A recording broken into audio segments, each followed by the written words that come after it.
Hey guys, how's it going? Ricky here from Most Valuable Podcast, here to give you my must-starts this week for fantasy football. And these are the guys where if you have these guys on your team, go ahead and start them. These are going to be the guys that you have to have in your lineup this week if you want to do well.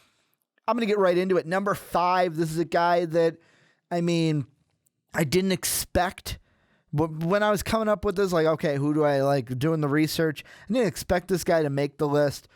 But after last week's performance, after who's got buys this week, who they're playing this week, I got to go with Jay Cutler. A 20-plus point performance last week going up against the Chiefs in week number 5. Chiefs love to give up points to the quarterback. So I say go ahead, start Jay Cutler, especially if you're a Cam Newton owner, a Ryan Tannehill owner, Teddy Bridgewater owner, a Ryan Fitzpatrick owner. This is another guy. I'm going to throw it out there so you guys know. He's owned in 12.5% of ESPN leagues. Had to look that one up for you. So, yeah, he's available, and he's a must-start this week. Number 4 from the same game, different side. I'm going to go Jeremy Maclin, only because the Bears' defense has been known to give up some points to wide receivers. Jeremy Maclin, the number 1 target for the Chiefs. Don't think that the Chiefs struggling in this game, Maclin is going to get his fantasy points, and he's got to be in your lineup this week against the Bears. Number 3, and this one may be a shocker, I'm going with Sam Bradford. Bradford played well fantasy-wise last week in the loss against the Redskins. This could be another game that comes down to the wire, especially if the Eagles have to throw the ball.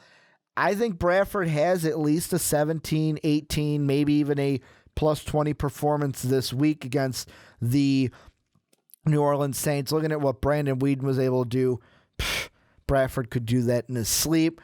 Number 2, this is a guy that, you're going to start no matter what, but LeVeon Bell going up against the Chargers. Chargers weak against the run this year, especially running backs and fantasy.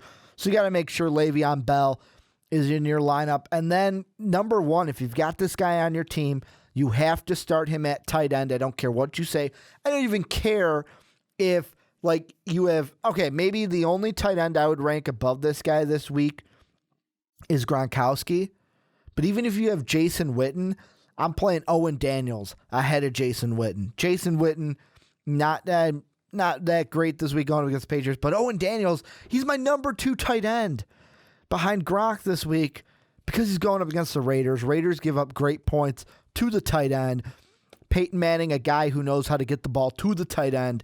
It's going to be a great day for Owen Daniels and maybe even the Broncos this week against the Raiders. But that is going to do it for my must-starts this week for fantasy football. Go ahead, hit me up in the comment section. If there's anyone I left off, anyone you think that should be a must-start for week number 5.